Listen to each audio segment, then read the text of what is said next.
जी सब दोस्तों को द हॉट इशू के 19th एपिसोड में उनका स्वागत सबका। Excuse me. आज सबसे पहले जो बात मैं करना चाहता हूँ मुख्तसर, वो जो रात को लद्दाख में जो वाक़या पेश आया है इंडिया और चाइना के लाइन ऑफ एक्चुअल कंट्रोल पे, जिसके मुताबिक ये इतलात आ रही हैं कि 3 जो है वो हमारे भारतीय सेना के जो नौजवान हैं और एक कर्नल साहब वो शहीद हुए हैं, और दूसरी तरफ ये भी कहा जा रहा है कि शायद 5 चाइनीज़ भी हलाक हुए हैं। इसमें फायरिंग वायरिंग तो हुई नहीं है क्योंकि वहाँ पे असला इस्तेमाल करने की इजाज़त नहीं है उस बॉर्डर पे, और वहाँ पे वो लोहे की सलाखों और पत्थरों से लड़े हैं आपस में। तो इसकी तफसीलात आ रही हैं मीडिया पे। अभी मोदी साहब को ब्रीफिंग दी है डिफेंस मिनिस्टर साहब ने, और जो आर्मी चीफ हैं इनकी मीटिंग हुई है, तो वो मज़ीद तफसीलात आएंगी। लेकिन चाइना ऐसा क्यों कर रहा है, हमें इसके ऊपर सोचना चाहिए। मेरी अपनी ज़ाती राय है कि चाइना ये इसलिए कर रहा है कि नंबर 1, पूरी दुनिया जो है वो चाइना को वुहान वायरस या जो कोरोना वायरस है इसका मानती है रिस्पॉन्सिबल, और एक पूरी दुनिया में इंटरनेशनल कैंपेन चल रही है कि चाइना को सू किया जाए और चाइना से जो है इसका डैमेजेस क्लेम किए जाएं। जर्मनी है, अमेरिका है और कंट्रीज़ भी हैं।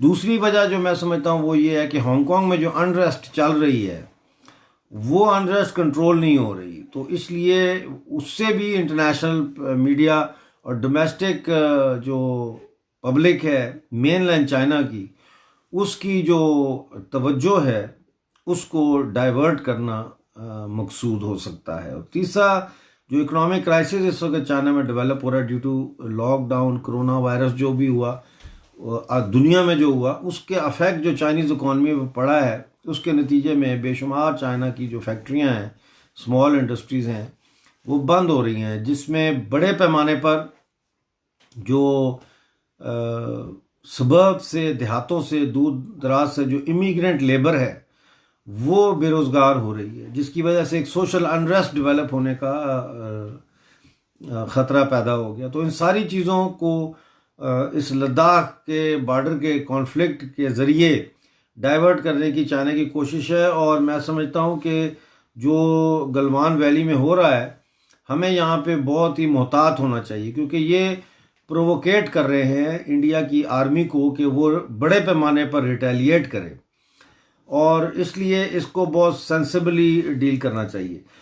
Excuse me. दूसरी चीज़ जो मैं आपसे डिस्कस करना चाहता हूँ, मीनवाइल आप इसको प्लीज़ दोस्तों के साथ शेयर करें, और अगर अभी नहीं कर सकते तो जब ये प्रोग्राम ख़त्म हो जाएगा तो उसके बाद भी आप इसको शेयर कर सकते हैं वाइडली। दूसरी खबर जो मैं आपके साथ शेयर करना चाहता हूँ, वो आज तक आप ये सुनते आए हैं कि बलूचिस्तान में मिसिंग पर्सनस और बलूचिस्तान में लोगों की लाशें जो है वो सिक्योरिटी एजेंसीज उनको मार के तो फेंक जाती हैं। लेकिन आज की ताज़ा तरीन जो इतला है वो ये है कि 16 तारीख को नियाज नामी एक सिंधी को, जिनका पूरा नाम नियाज लाशारी है, उनकी गोलियों से छन्नी बॉडी और टॉर्चर के जिस पे निशानात भी हैं, वो बॉडी जिना हॉस्पिटल कराची के बाहर फेंकी गई है। अब ये नियाज लाशारी जो है ये कौन है?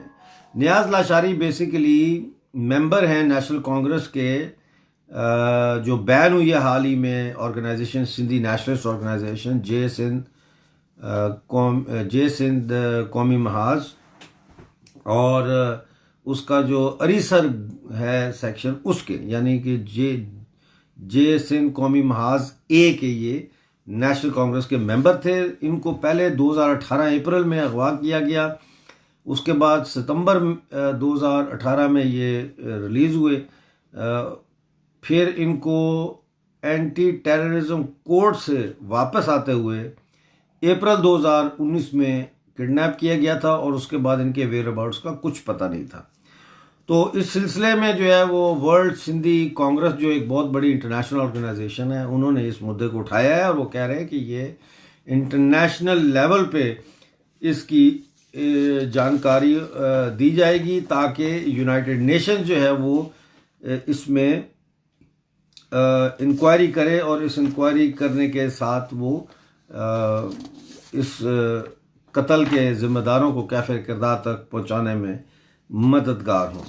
अब मैं चाहूँगा कि हम आएँ थोड़ा सा पाकिस्तान की तरफ। पाकिस्तान में वाज़ेह तौर पर इस वक्त पंजाब हुकूमत और वफाकी हुकूमत के दरमियान जो है वो टसल चल पड़ी है। अब ये ज़हन में रखें कि पंजाब में जो है वो इमरान खान की पार्टी की गवर्नमेंट है और सेंटर में भी उनकी गवर्नमेंट है और हैंड पिक्ड चीफ मिनिस्टर है। ये जो चीफ मिनिस्टर है बुज़दर ये या बुज़दार, ये इमरान खान के हैंड पिक्ड चीफ मिनिस्टर है और ये इन्होंने लॉकडाउन का मुद्दा लेकर ये गए थे इमरान खान के पास। इमरान खान ने रिजेक्ट कर दिया और इमरान खान ने कहा कि लॉकडाउन नहीं होगा पंजाब में। लेकिन जो हमें इतलात आ रही हैं वो ये है कि पंजाब हुकूमत ने कुछ इलाकों में, बल्कि ज़्यादातर इलाकों में पंजाब के लॉकडाउन इन्फोर्स कर दिया है। इसका मतलब ये है कि अब ये दोनों के बीच में, वफाक और पंजाब के बीच में जो है वो खासी टेंशन जो है वो पाई जा रही है। इसी हवाले से मैं आपकी तवज्जो दिलाना चाहता हूँ पाकिस्तानी इकॉनमी की तरफ। जैसा कि आप जानते हैं कि चंद दिन पहले पाकिस्तान की कौमी असम्बली में जो वफाकी वज़ीर हैं अहमद अज़हर, उन्होंने बजट पेश किया था 2020-2021 का और उस बजट में सबसे जो नुमायाँ चीज़ थी वो ये थी कि फ़ौज के बजट को 12% पहले से ज़्यादा बढ़ाया गया, जबकि जो पेंशन्स वगैरह हैं और तनख्वाहें हैं लोगों की उनमें इजाफा नहीं किया गया, बल्कि अगर देखा जाए तो उनमें जो है वो कमी आई है, इसलिए कि जो रुपए की वैल्यू है वो बहुत गिर गई है। ग्रोथ रेट के हवाले से ये ऐलान इनको करना पड़ा कि ग्रोथ रेट -0.4% पे चली गई है, जबकि आपको अगर याद होगा तो जब नवाज शरीफ की गवर्नमेंट गई थी, जब नवाज शरीफ की गवर्नमेंट को पाकिस्तान मिलिट्री और पीटीआई ने मिल के निकाला, उस वक्त पाकिस्तान की ग्रोथ रेट को उस वक्त के जो फाइनेंस मिनिस्टर थे वो 5% पर ले गए थे, विच वॉज वेरी गुड। तो अब ये -0.4 है और मेरा जहाँ तक ख्याल है ये अभी मज़ीद और माइनस में जाएगी, ये ग्रोथ ऊपर नहीं आएगी। ये कह तो रहे हैं कि 1% 2% तक हम ले आएंगे इसको, लेकिन ये ला नहीं सकते, ये नहीं आएगी। तो इसलिए ये ज़रूरी है ज़हन में हर वक्त रखना कि जो ग्लोबल फाइनेंस इंस्टीट्यूशंस हैं वो प्रेडिक्ट, उन्होंने ये कह दिया है कि ये जो क्राइसिस है, इकोनॉमिक क्राइसिस, ये पिछले 150 साल में ऐसा शदीद क्राइसिस नहीं आया। और ये याद रहे कि हम अभी 2008 के फाइनेंशियल ग्लोबल जो क्रैश था, क्राइसिस जो जनरेट हुआ था, उसमें से भी निकले नहीं थे कि ऊपर से ये भी आ गया। तो इसलिए इतनी ग्रोथ कभी भी जो है वो इकॉनमी जो है वो कभी श्रिंक नहीं हुई, ग्लोबल इकॉनमी पिछले 150 साल में, जितनी इस कोरोना वायरस के क्राइसिस के बाद हो रही है। तो इसका मतलब ये है कि वो ममालिक जो पाकिस्तान को कर्जे देते थे या वो ऑर्गेनाइजेशंस जो पाकिस्तान को सॉफ्ट लोन्स देती थी, वो आने वाले दिनों में ये सर्विस देने में शायद इतनी कामयाब नहीं होंगी। इसके बाद आगे चलते हैं। ये जो असद उमर हैं, वफाकी वज़ीर हैं, उन्होंने ये बताया है कि जी जुलाई तक पाकिस्तान में कोरोना वायरस के केसेस की तादाद 10 लाख यानी 1 मिलियन तक पहुंच जाएगी। अब 1 मिलियन तक पहुंचने का मतलब ये है कि तकरीबन 60 लाख लोग जो है वो अनएम्प्लॉयड होंगे। 60 लाख लोग जब अनएम्प्लॉयड होंगे तो इसका मतलब है कि ये 6 करोड़ अफराद को अफेक्ट करेगा। अब 22 करोड़ की आबादी में 6 करोड़ जो है वो बहुत बड़ी फिगर है, वो आप कैलकुलेट कर सकते हैं। तकरीबन 38-40% पॉपुलेशन का हिस्सा है। तो इससे बहुत ज़्यादा ट्रबल पाकिस्तान में होने जा रही है। सोशल अनरेस्ट होगी, मुजाहरे होंगे और अपोजिशन जो है जो इसका सिर्फ मकसद इक़्तिदार हासिल करना होता है, वो इसका भरपूर फ़ायदा उठाएंगे। आगे चलते हैं। हम तो देखते हैं कि गिलगित बल्तिस्तान में ऑलरेडी जो है वो कोरोना वायरस की वजह से जो सिचुएशन डेवलप हुई है हॉस्पिटल्स में, उसकी वजह से वहाँ पे डॉक्टर्स और पैरामेडिक्स बड़े परेशान हैं। और कल उन्होंने वहाँ पे जो ऑर्गेनाइजेशन है एक ग्रैंड हेल्थ अलायंस, उन्होंने चीफ मिनिस्टर के जो हाउस है वहाँ तक उन्होंने मार्च किया और फिर वहाँ पे सिट इन किया, और उन्होंने वहाँ पे जो नारेबाजी लगाई वो बड़ी चौंका देने वाली है। उन्होंने इजाफे को तो छोड़ें, हमारी तनख्वाहों में कटौतियाँ की जा रही हैं, कट्स की जा रही हैं कोरोना वायरस से लड़ने के लिए फंड के नाम पे, यानी in the name of collecting money for fighting corona virus, the doctors and the paramedics are complaining that their actual wages are being cut।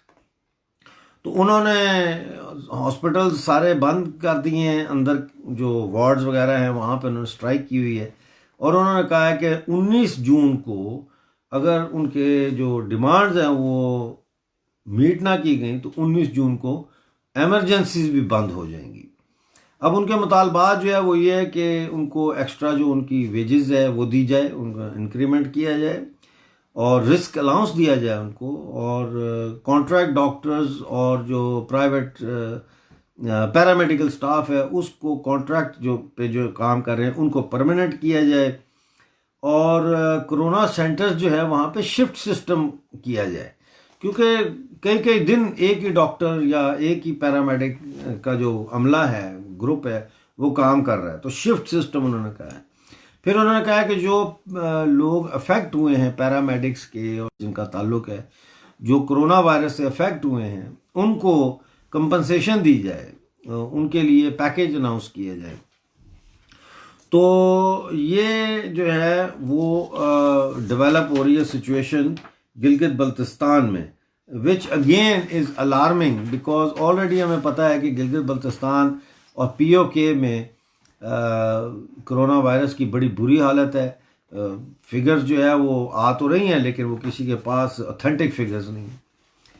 तो आगे चलते हैं। हमारी सेकंड लास्ट जो सेगमेंट है वो है कि कोरोना वायरस की इस वक्त क्या सूरत हाल है गिलगित बल्तिस्तान और पीओके यानी आज़ाद कश्मीर में। तो पाकिस्तानी ऑक्युपाइड गिलगित बल्तिस्तान में अभी 14 नए केसेस सामने आए हैं, जिनमें से हुंजा में 5, गिलगित में 4, अस्तोर द्यामर में 2 और घांचे से 1 केस। गिलगित में एक कोरोना वायरस के पेशेंट जो है वो अपनी जान की बाजी हार भी गए हैं। पीओके आज़ाद कश्मीर में 16 नए केसेस आए हैं, 7 भिंबर में, 3 कोटली, 2 मीरपुर, 3 हवेली और 1 बाग से।